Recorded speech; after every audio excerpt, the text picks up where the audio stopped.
He who laughs last, laughs best.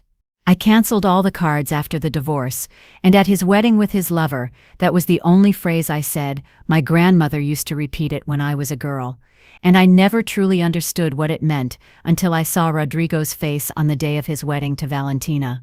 That face of absolute terror, of disbelief, of knowing that his entire castle of lies was crumbling in front of 200 guests dressed in their finest. A single phrase, that was all I needed to destroy the farce he had built over years.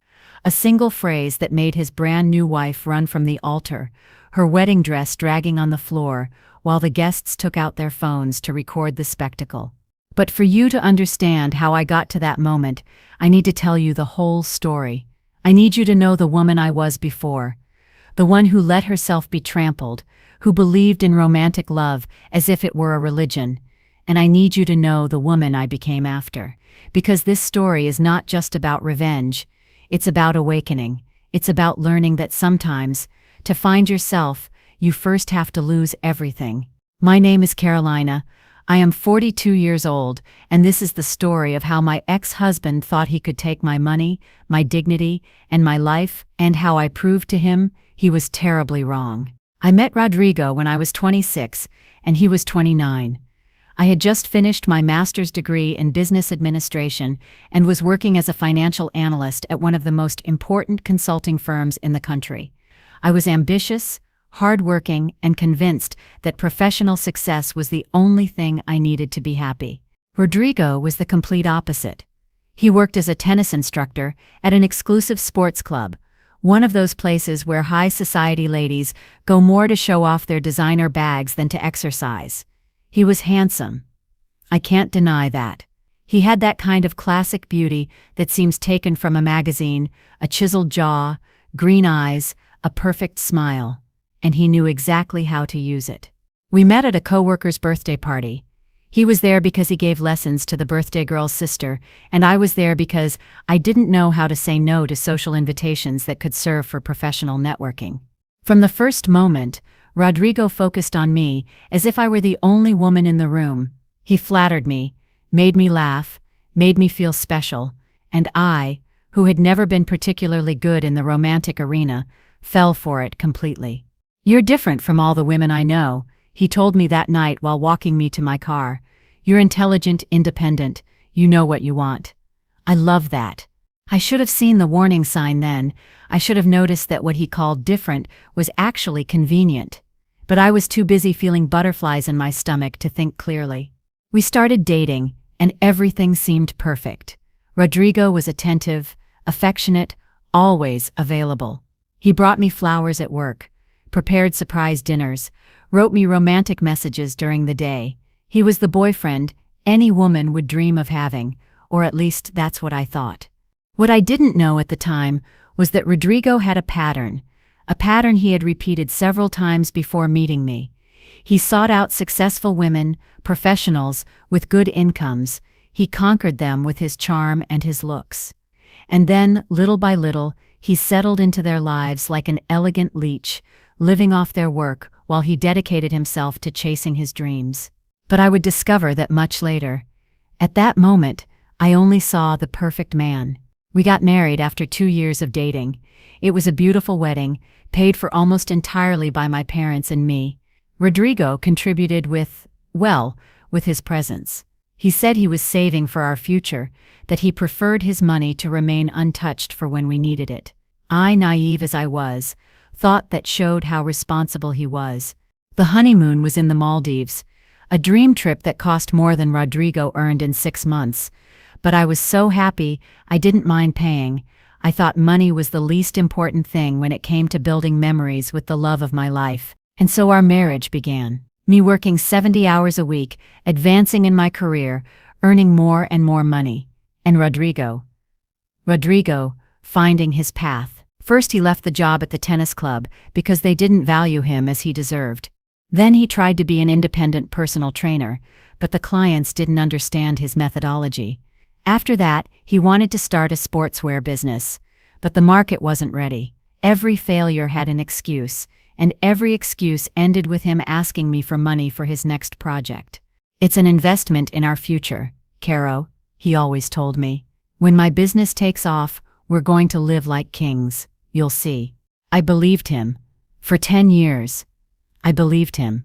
By the time we had been married for 8 years, I was already the financial director of a multinational company. My salary was obscene, my bonuses were generous, and my company stock was worth a fortune. We had bought a huge house in one of the best neighborhoods in the city, had 2 luxury cars, traveled several times a year. From the outside, we seemed the perfect couple. From the inside, I was exhausted. Rodrigo still didn't have stable work. His latest entrepreneurial venture had been a fitness app that never worked, but cost almost $100,000 to develop. Money that, of course, came from my account. You just don't understand technology, Caro, he told me when I questioned the expense. These things take time. Great entrepreneurs also failed before they succeeded. I nodded, as always, because that's what I did. Nod, work, pay, and pretend everything was fine. The worst part was that Rodrigo had developed very expensive tastes. Designer clothes, luxury watches, dinners at exclusive restaurants, and always paid for with the cards in my name that he used as if they were his own. I have to maintain an image, he explained when I asked why he needed another $3,000 suit. How am I going to network if I look like a pauper? I worked from 6 in the morning until 10 at night. He got up at noon, went to the gym, had lunch with business contacts, and spent the afternoons developing strategies. I never knew exactly what that meant, but it involved a lot of time on his phone and many outings he never fully explained. I should have suspected. I should have paid attention to the signs, but I was so tired, so focused on my work, so used to things being that way, that I simply didn't want to see. Until I could ignore it, no longer. The day my world collapsed started like any other. It was a Thursday in March, and I had to cancel an important meeting because I felt sick. Something I ate the night before had disagreed with me, and I spent the morning vomiting. I decided to work from home and told my assistant I would be offline until after lunch. Rodrigo didn't know I was home. He had left early, saying he had a meeting with potential investors for his new project, that this time it was really going to work, that this time it was going to be the big one. I was in bed, trying to rest, when I heard the front door open. I looked at the clock. It was only 11 in the morning. I thought maybe the meeting had been canceled and Rodrigo had come back early. But then I heard laughter. 2 voices. Rodrigo's and another. A female voice I didn't recognize. I froze.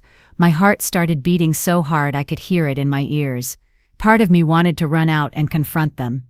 Another part, the cowardly part that had spent 10 years ignoring the signs, wanted to stay there hidden and pretend I hadn't heard anything.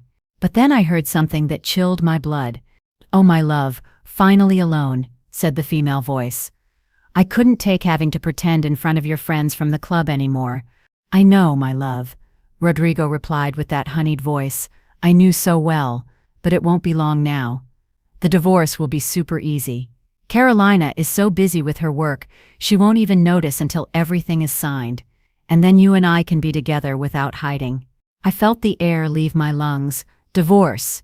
He was planning to divorce me, and I didn't even know it. "And the money?" she asked. "Are you sure you'll get half?" Rodrigo laughed. That laugh I had loved for so many years now sounded like something from a horror movie.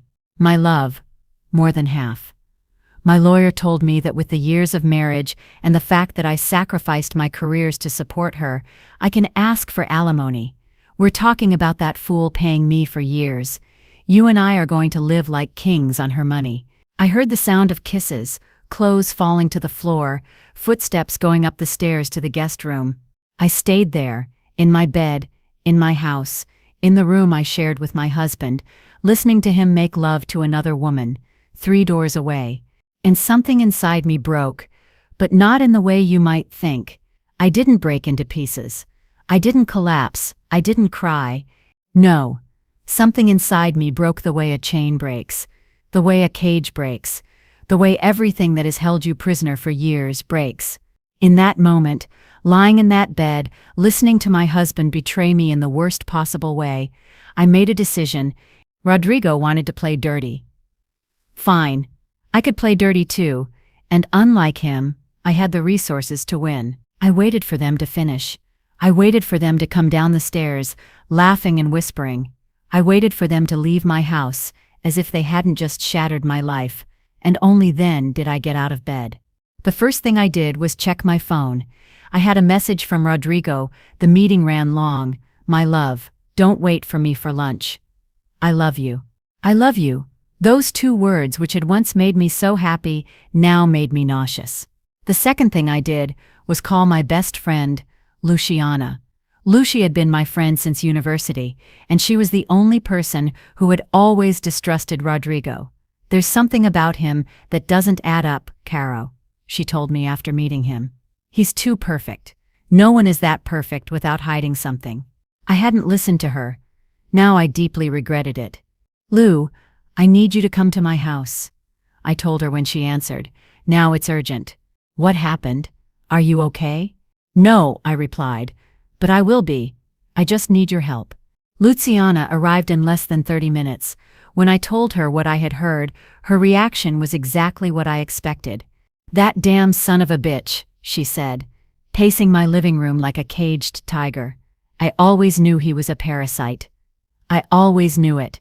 Caro, you have to destroy him. That's what I plan to do, I said. But I need to do it right. I need to do it in a way he can't defend himself. I need to leave him with nothing when I'm done with him. Luciana looked at me with a mix of surprise and admiration. Who are you, and what have you done with my pacifist friend? I smiled, but it wasn't a happy smile. It was the smile of someone who had finally awakened. Your pacifist friend died an hour ago, I told her. Now only Carolina is left, and Carolina is very, very angry. The first thing I needed was information. Before making any move, I had to know exactly what I was dealing with. I hired a private investigator. The best I could find. I explained the situation and gave him free rein to discover everything he could about Rodrigo and his lover. I want to know who she is, how long they've been seeing each other, where they meet, what they plan, everything, I said. Money is no object. The investigator nodded. Ma'am, in my experience, men like your husband always leave traces. Give me 2 weeks and I'll have a complete report for you. Meanwhile, I had to act normally. I had to pretend I knew nothing, that I was still the dumb, hard-working wife Rodrigo thought I was. Every time he gave me a good morning kiss, every time he said I love you, every time he asked me for money for his projects, I smiled and nodded. Inside, I was taking notes, saving every lie, every excuse, every piece of evidence of his deceit. I also started reviewing our finances much more carefully, and what I found left me cold. During the 10 years of our marriage, Rodrigo had spent more than $700,000. $700,000 of my money on clothes, trips, restaurants, failed investments, and who knows what else. And he hadn't generated a single cent of stable income in all that time. Worse still, I discovered he had been using the credit cards in my name to buy gifts for his lover. Jewelry, designer bags, reservations at luxury hotels, all while I worked 70 hours a week to maintain our lifestyle. The rage I felt at that moment was so intense, I had to sit down because my legs were trembling. I had been a fool, a complete and utter fool. I had let this man use me for a decade while I paid him for the privilege. But that was going to end very soon. The investigator's report arrived exactly 2 weeks later, as promised, and it was much worse than I had imagined. The lover's name was Valentina Robles. She was 31, a part-time model and social media influencer. Rodrigo had met her at the gym 3 years ago. 3 years. They had been seeing each other behind my back for 3 years. But that wasn't the worst part. Valentina wasn't the first. According to the investigator, Rodrigo had had at least 4 other lovers during our marriage. 4 women he had slept with while I worked to support him. Some lasted months, others only weeks. But Valentina was different. With her, he seemed to have developed something more serious. The report included photos. Many photos. Rodrigo and Valentina kissing in restaurants. Rodrigo and Valentina entering hotels. Rodrigo and Valentina on the beach, during a business trip he had told me was an entrepreneurs conference. It also included messages. The investigator had managed to access some of Rodrigo's conversations, and what I read turned my stomach. "My love, it won't be long now before we get rid of that cow." Rodrigo had written to Valentina 6 months ago. "I just need you to be patient while I prepare everything." "But I'm tired of waiting for you," she replied. "I want us to be together for real. I want to marry you. And we will, my love. I promise you. Just let me squeeze every last cent out of Carolina, and then you and I will have the wedding you've always dreamed of." That cow, that's what he called me. After 10 years of marriage, after giving him everything, after supporting him and maintaining him through each of his failures, to him I was just the cow that needed to be milked. I closed the report and took a deep breath. Tears wanted to come, but I didn't let them. There would be time to cry later. Right now, I had work to do. My first step was to contact the best divorce lawyer in the city. His name was Roberto Fuentes, and he had a reputation for being ruthless. Exactly what I needed. "Mrs. Mendoza," he said after reviewing all the information I had brought him, "your case is quite clear. Your husband has not worked steadily during the marriage, has spent obscene amounts of your money, and you have documented evidence of multiple infidelities. If we play our cards right, you not only won't have to give him anything, but we can recover some of what he has squandered." "I want more than that," I told him. "I want him to be left with nothing. I want him to know what it feels like to have everything taken from you." The lawyer smiled. "I like your attitude. Then let's design a strategy that not only leaves him on the street, but does it in the most public and humiliating way possible." And that's exactly what we did. The first step was to protect my assets. Everything in my name, I moved to accounts Rodrigo didn't know about. My company stock, my investments, my savings, everything was secured. The second step was to cancel the credit cards. All the ones Rodrigo used were linked to my main account. One day, I simply reported them as stolen and asked for them to be canceled immediately. The third step was to change the beneficiaries on my life insurance and pension plan. Rodrigo had been listed as the primary beneficiary for 10 years. With a simple phone call, I removed him from everything. The fourth step was the most difficult, pretending everything was the same. I needed Rodrigo not to suspect anything until I was ready to deliver the final blow. So I kept smiling, kept working, kept paying the bills, but now I did it with a different purpose. Every night, while Rodrigo slept beside me, I planned his downfall. 3 months passed, 3 months in which Rodrigo kept lying, kept seeing Valentina, kept spending money as if it were infinite. 3 months in which I gathered more evidence, more proof, more ammunition for the coming battle. One day, while we were having breakfast, Rodrigo dropped the bomb. "Caro, I need to talk to you about something important," he told me with that serious face he used when he wanted to ask me for money. "Tell me, my love," I replied, taking a sip of my coffee. "I've been thinking a lot about our relationship lately, and I think we need some time apart." I pretended to be surprised. "What? Why?" "It's just that I feel we've grown in different directions. You know, you're very focused on your work, and I need space to find myself. I think a divorce would be best for both of us." There it was, the moment I had been waiting for. "I understand," I said, lowering my gaze as if devastated. "If that's what you want, it's for the best, Caro. You'll see, and don't worry about anything. We can do this civilly. My lawyer will contact yours to agree on the terms." His lawyer. The cynical bastard already had a lawyer. He had been planning this for months, while I supposedly knew nothing. "Okay," I murmured. "I'll find a lawyer, and we'll see what we can do." Rodrigo smiled, clearly relieved that I was being so reasonable. He kissed me on the forehead and left to go work out. As soon as he walked out the door, I took out my phone and called Roberto Fuentes. "He asked for it," I said. "It's time to begin." "Perfect," the lawyer replied. "Let the show begin." What followed was a legal battle Rodrigo never saw coming. When his lawyer filed for divorce, asking for exactly what Rodrigo had planned, half of all assets acquired during the marriage, plus compensatory alimony for the sacrifices he had made, my lawyer responded with an avalanche of evidence. Photos of the infidelities, messages where Rodrigo planned to swindle me, records of all the expenses he had made with my credit cards, including gifts for his lovers, statements from people who had seen him with other women, proof that he never had any intention of working or contributing to the marriage. The judge was horrified. "Mr. Rodrigo," he said during one of the hearings, "do you have anything to say about these accusations?" Rodrigo was pale. His lawyer, who clearly hadn't expected me to have so much information, tried to argue that the evidence had been obtained illegally. My lawyer tore him apart. "Your Honor, all this evidence was obtained completely legally. My client has the right to review the statements of credit cards in her name. The photos were taken in public places.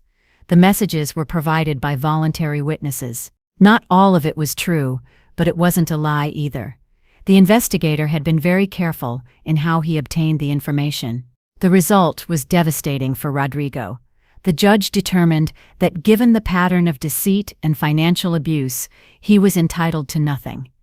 Not half the assets, not alimony, not a single cent of what I had worked my whole life to earn. But that wasn't all. Since the credit cards were in my name, technically he had committed fraud by using them without my authorization for personal purposes. My lawyer suggested we could file criminal charges if he didn't sign the divorce agreement without further fuss. Rodrigo signed the next day. In less than 6 months, he went from believing he would get half my fortune to leaving the marriage with absolutely nothing. No house, no car, no money, no reputation. And the best part was that his credit cards, the ones he had used for years to impress his lovers, stopped working overnight. Without my financial backing, Rodrigo couldn't even pay the rent on a decent apartment. But the story doesn't end there. No, the best was yet to come. After the divorce, I tried to move on with my life. I sold the house we had lived in because I couldn't stand the memories and bought myself a new apartment in another part of the city, a place that was just mine, with no traces of Rodrigo anywhere. Luciana convinced me to start therapy, and it was one of the best decisions I've ever made. My therapist helped me understand why I had let someone treat me that way for so long and how to prevent it from happening again. "The problem wasn't that you trusted him," she told me in one of our sessions. "The problem was that you stopped trusting yourself. You started believing his version of reality was more valid than your own, and that made you ignore all the signals your instincts were giving you." She was right. For 10 years, every time something seemed odd, every time I felt something didn't add up, Rodrigo convinced me I was exaggerating, that I was paranoid, that there was nothing to worry about, and I believed him. I always believed him. But not anymore. A year passed since the divorce, a year in which I dedicated myself to rebuilding my life, to rediscovering who I was without Rodrigo's shadow overshadowing me. And it was the best year of my life. I was promoted at work to vice president of the company. I started traveling alone, something I had never done because Rodrigo always wanted to control our plans. I reconnected with friendships I had abandoned during my marriage. I learned to cook, to paint, to enjoy my own company. And then, one day I received a notification that changed everything. It was an invitation. A wedding invitation for Rodrigo and Valentina. At first I thought it was a joke. Who in their right mind would invite their ex-wife to their wedding with the mistress? But then I understood. It wasn't a real invitation. It was a provocation. A way for Rodrigo to tell me, "Look, I won. Despite everything you did to me, I got what I wanted." Because even though he had lost my money, he had kept Valentina, and apparently they had decided to get married to celebrate their true love. What Rodrigo didn't know was that Valentina came from a wealthy family, very wealthy. Her father owned a chain of hotels throughout Latin America, and her mother was an heiress to an oil fortune. When Rodrigo lost access to my bank account, he simply found another source of funding. Old trick, new target. I looked at the invitation for a long time. The wedding would be in 3 months, at one of Valentina's father's hotels, a ceremony for 500 guests, followed by a reception with food by a famous chef, a live orchestra, and a honeymoon in Bora Bora. All paid for by the Robles family. Of course, my first impulse was to throw the invitation in the trash and forget about everything. Why give more importance to that pair of people who no longer meant anything in my life? But then I remembered something I had discovered during my investigation. Something I had never used because it wasn't necessary during the divorce. Something I had kept as an ace up my sleeve in case I ever needed it. And suddenly, I knew exactly what I was going to do. I called Luciana that same night. "Lou, remember when I told you the investigator had found information about Rodrigo's other lovers?" "Yes, why?"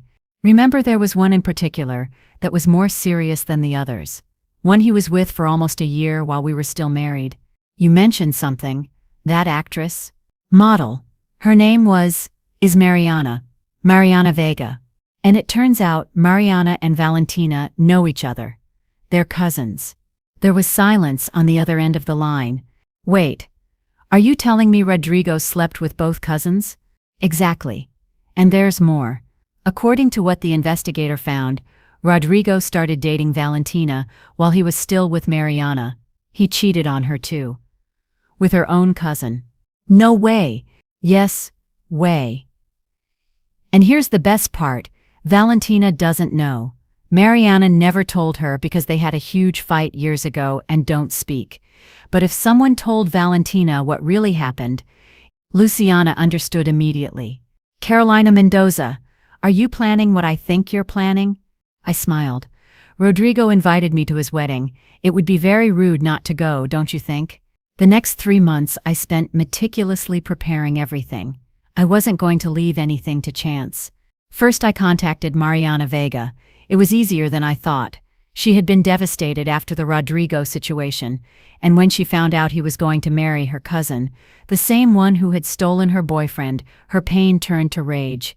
That hypocrite Valentina always knew Rodrigo and I were together. She told me when we met at a cafe.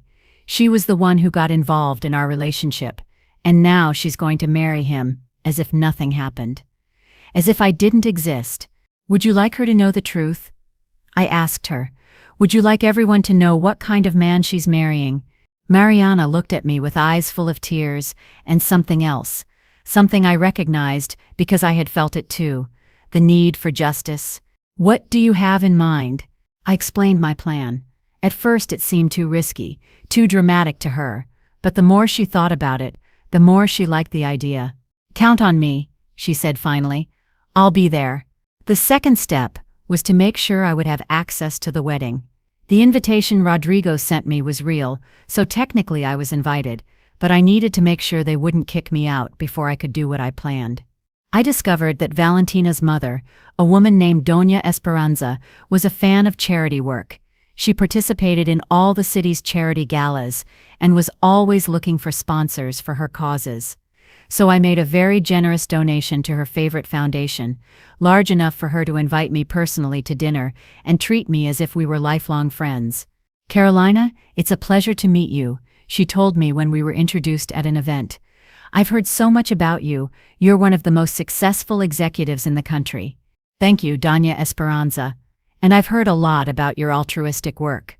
What you do for the community is admirable." By the time the wedding day arrived, Doña Esperanza considered me practically part of her social circle. She had no idea I was the ex-wife of her future son-in-law because Rodrigo had never spoken to her about me. To him, I was a closed chapter he preferred to forget. Grave mistake. The third step was the most delicate, preparing myself emotionally, because even though I had everything planned, a part of me was still nervous. What if it went wrong? What if I regretted it at the last moment? What if all this was just a way to prolong my pain instead of healing it? I talked a lot with my therapist about this. "Carolina, revenge rarely brings peace," she told me. "Are you sure this is what you need?" I thought about it a lot before answering. "I'm not doing it for revenge," I said finally. "I'm doing it for justice. Rodrigo destroyed my life, destroyed Mariana's life, and now he's about to destroy Valentina's life. She may be many things, but she doesn't deserve to marry a man without knowing who he really is. And if the only way for her to know is for someone to tell her in public, then so be it." My therapist didn't tell me she agreed with me, but she didn't try to stop me either. The wedding day arrived, a Saturday in October, with perfect weather, bright sun, blue sky, ideal temperature, as if the universe were setting the stage for the spectacle. The hotel where the ceremony was held was spectacular. A remodeled colonial building with enormous gardens, marble fountains, and sea views. Everything was decorated with white flowers, silk ribbons, and crystals that glittered in the sunlight. It must have cost a fortune. I arrived early, dressed in a red dress I had bought specifically for the occasion. I knew it was a bold choice for a wedding, but I wanted everyone to see me. I wanted Rodrigo to see me and know I wasn't broken, that I was better than ever. When I entered the garden where the ceremony would take place, I felt several eyes on me. Some of the guests recognized me, probably from photos they had seen in business newspapers or society magazines. I heard murmurs, but ignored them. I found my place in one of the last rows, near the aisle. From there I could see the altar perfectly, where Rodrigo waited for his bride. He was handsome. I had to admit, he wore a light gray suit that had probably cost more than he earned in a month when he worked. His new father-in-law must be financing his wardrobe now. When Rodrigo saw me, his face was a poem. He visibly paled, then turned red, then tried to compose a neutral expression. But I noticed the panic in his eyes. He didn't expect me to actually come. I held his gaze for several seconds without smiling, without making any gesture, just looking at him, letting him know I was there, and that I wasn't going anywhere. The music began, and all the guests stood up. Valentina appeared at the end of the aisle on her father's arm, and I have to admit she looked beautiful. Her dress was a work of art, all lace and jewels, with a train that must have been 5 meters long. She carried a bouquet of white roses and a radiant smile. She had no idea what was about to happen.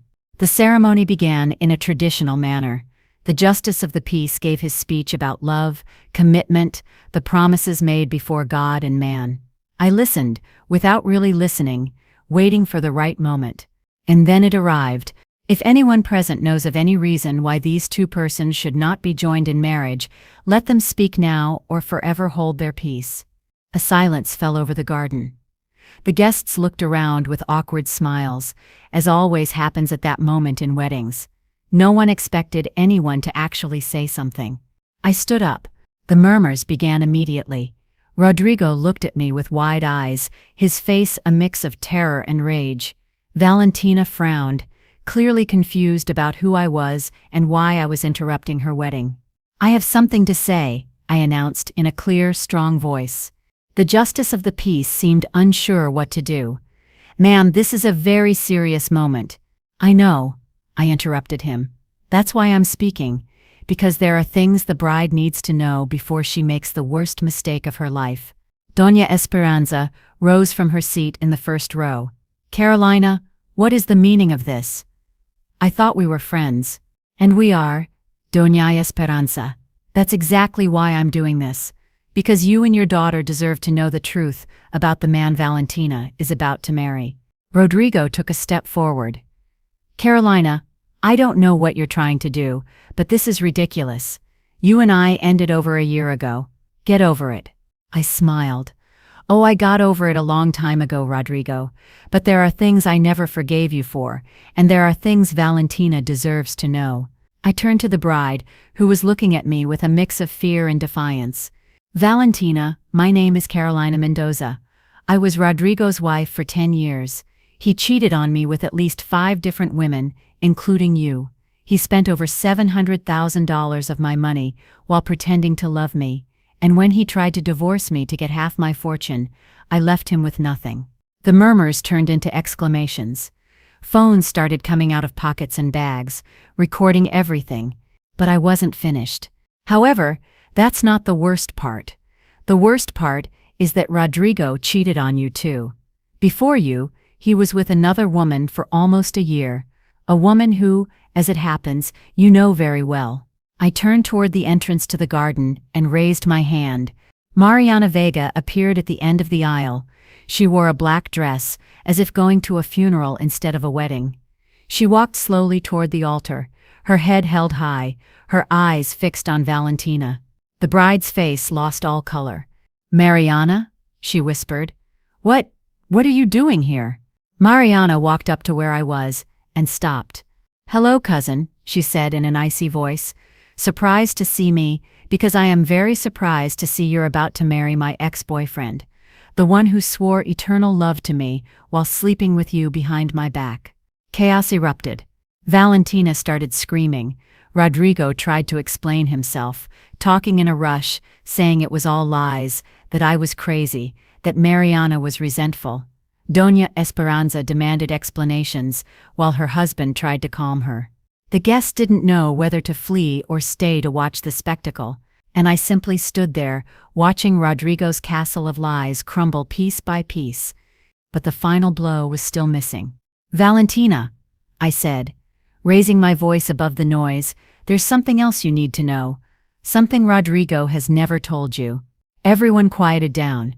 Even Rodrigo stopped talking, looking at me with genuine terror in his eyes, because he knew what I was about to say. When Rodrigo and I were married, there was a time when we almost had a child. I got pregnant 6 years ago. We were happy, or at least I was. But a few weeks later, I lost the baby. It was devastating. I was depressed for months. My voice trembled slightly, but I continued. What I didn't know, until after the divorce, was that Rodrigo had been relieved when I lost the pregnancy. I found messages where he told one of his lovers that a baby would have complicated everything. That thank God Carolina couldn't carry it. That now he could continue with his plan without distractions. The silence was absolute. I could hear birds singing, the murmur of the fountains, the sound of the wind in the trees. Valentina looked at Rodrigo as if seeing him for the first time. "Is that true?" she whispered. "Did you say that about the baby?" Rodrigo opened his mouth to deny it, but no words came out. His silence was all the confirmation Valentina needed. "You're a monster," she said, stepping back. "You're a damn monster." She took off her engagement ring and threw it in his face. Then she gathered the train of her dress and ran toward the hotel, with her mother and bridesmaids chasing her. Rodrigo was left alone at the altar, surrounded by 200 guests who looked at him as if he were a criminal. Some were already posting videos on social media. By tomorrow, the whole city would know what had happened. I walked slowly toward him until I was only a few centimeters away. "This," I said quietly, so only he could hear, "is for all the times you made me feel I was worthless. For all the lies. For all the nights I spent alone while you were with others. For the baby I lost that you didn't care about. And for having the nerve to invite me to your wedding as if I were going to celebrate your happiness." Rodrigo looked at me with pure hatred in his eyes. "You're going to regret this," he hissed. "I swear you're going to regret this." I smiled. "No, I don't think so. Because unlike you, I have something you will never have, the ability to move on without destroying others. Goodbye, Rodrigo. I hope the rest of your life is as miserable as you deserve." I turned and walked toward the exit. My head held high, and my heart lighter than it had been in years. The days that followed were a whirlwind. The video of the interrupted wedding went viral. I don't know who posted it first, but in less than 24 hours it had millions of views. The media picked it up and turned it into a story. "Woman ruins ex-husband's wedding with a single phrase," the headline said. "Epic revenge at high society wedding." Rodrigo was socially destroyed. The Robles family immediately cast him out of their circle. Without the financial backing of Valentina or any other wealthy woman, he had to face the reality of being a man of almost 40, with no job, no money, and not the slightest idea how to fend for himself. I heard he tried to go back to work as a tennis instructor, but his reputation preceded him. No one wanted to hire the wedding swindler, as he had been nicknamed on social media. Valentina, for her part, took several months to recover from the shock, but eventually, she found the strength to move on. She contacted me about 6 months after the failed wedding, to my complete surprise. "Carolina," she said, when I answered the phone. "It's Valentina. I know this is strange, but I needed to talk to you." I prepared for yelling, insults, threats, whatever. Instead, what I heard was an apology. "I wanted to thank you," she said, "and ask for your forgiveness. I know I was part of your suffering when I was with Rodrigo while you were married. I didn't know everything, but I knew enough to know it was wrong, and yet I did it. I'm sorry." I was speechless for a moment. "Valentina, what I did at the wedding was the right thing," she interrupted. "I know it must have seemed cruel, but I needed to know the truth. If you had stayed silent, I would probably be married to that man right now, not knowing who he really was. You saved me from making the worst mistake of my life." We talked for almost an hour. She told me she had started therapy, that she was working on her own self-esteem issues that had led her to seek validation in men like Rodrigo. And she told me something I will never forget. "You know what's the most ironic thing about all this? My mother always pressured me to find a good match, a man who would give me social status, and in the end the person who helped me the most was a woman who has no obligation to do so. Thank you, Carolina. Really." When I hung up the phone, I cried. But they weren't tears of sadness, they were tears of liberation, of knowing that, despite all the pain, something good had come out of that experience. Another year passed, a year in which I could finally close the chapter on Rodrigo and start a new one. I met someone, his name is Daniel, and he is everything Rodrigo never was: honest, hardworking, independent, and genuinely interested in me as a person and not as a source of funding. We met at a work conference, and our relationship started as a friendship that slowly turned into something more. "Carolina, I like you very much," he told me one night, while we were having dinner at a small restaurant he had chosen, because he loved the food, not because it was fancy. "But I know you went through a lot with your ex. I want you to know, I'm in no rush. If you need time, I understand." I looked into his eyes, those warm brown eyes that hid no secrets or hidden agendas. "Daniel, I spent 10 years with someone who told me exactly what I wanted to hear, who was patient, understanding, who loved me, and it was all a lie. So forgive me if I ask you directly, what do you really want from me?" He smiled. Not that rehearsed smile Rodrigo used to get what he wanted, but a genuine smile, even a little shy. "I want to get to know you. I want to spend time with you. I want to know what makes you happy, what worries you, what you dream of. And if after all that you decide you want to be with me, then I'll be the luckiest man in the world. And if not, at least I'll have had the privilege of getting to know an amazing woman." I didn't believe him immediately. After Rodrigo, I found it hard to trust anyone. But Daniel was patient, consistent, and with time he proved with actions what he said with words. A year after that dinner, we moved in together. Not into my single-girl apartment or his, but to a new place we chose together, a place that would be ours from the start, without the weight of past lives. And 3 months ago, on a trip to the coast, Daniel asked me to marry him. Not with an ostentatious ring or in a 5-star restaurant, but on a quiet beach, at sunset, with the sound of the waves as background music. "Carolina," he said, as he took my hands, "I know marriage can be a difficult subject for you after what you went through, and I want you to know that if you prefer we stay as we are, I understand and respect that. But I also want you to know that for me, there is nothing in the world I desire more than spending the rest of my life with you. Would you do me the honor of becoming my wife?" I said yes.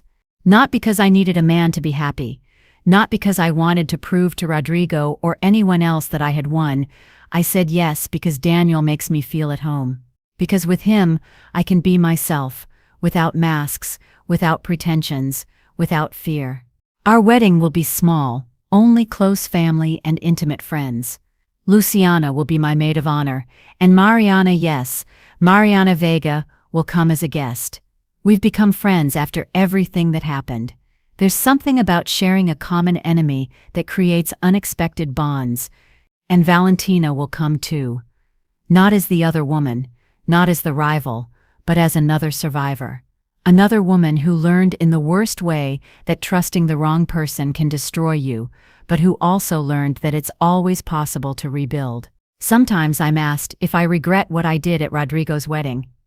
If it wasn't too much, if it wouldn't have been better to simply let him go and move on with my life in silence. And honestly, there are days I ask myself that same question. But then I remember how I felt before.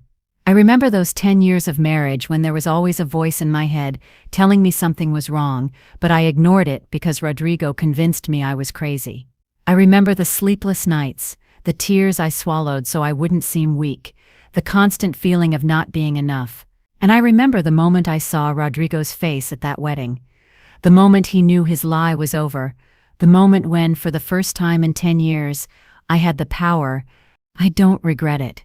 I don't regret it because the revenge wasn't the end of my story. It was the beginning. It was the moment I stopped being the victim and started being the protagonist of my own life. It was the moment I gave myself permission to feel rage, to demand justice, to defend myself. And yes, I could have chosen the path of forgiveness and inner peace. I could have let Rodrigo go on with his life while I healed in silence. That's what they tell us we should do, right? Forgive, let go, move on. But you know what? Sometimes forgiveness isn't enough. Sometimes you need the world to know the truth. Sometimes you need the villain in your story to face the consequences of his actions. Sometimes, just sometimes, revenge is the only way to close a chapter. Rodrigo took 10 years of my life. He took my money, my confidence, my self-esteem, and almost took my hope of finding true love. But what he can never take from me is the satisfaction of knowing I exposed his true face to the world, of knowing he can never again destroy another woman the way he destroyed me. Am I perfect? No. Did I act in a petty and dramatic way? Probably. Would I do it again? Without thinking twice. A few weeks ago, I ran into Rodrigo's mother at the supermarket. I never liked her, to be honest. She always looked at me as if I weren't good enough for her precious son. The irony. When she saw me, her face fell apart. She clearly didn't expect to run into me buying vegetables on a Tuesday afternoon. "Carolina," she said coldly. "What a surprise. Doña Martha," I replied with equal coldness. "How is Rodrigo?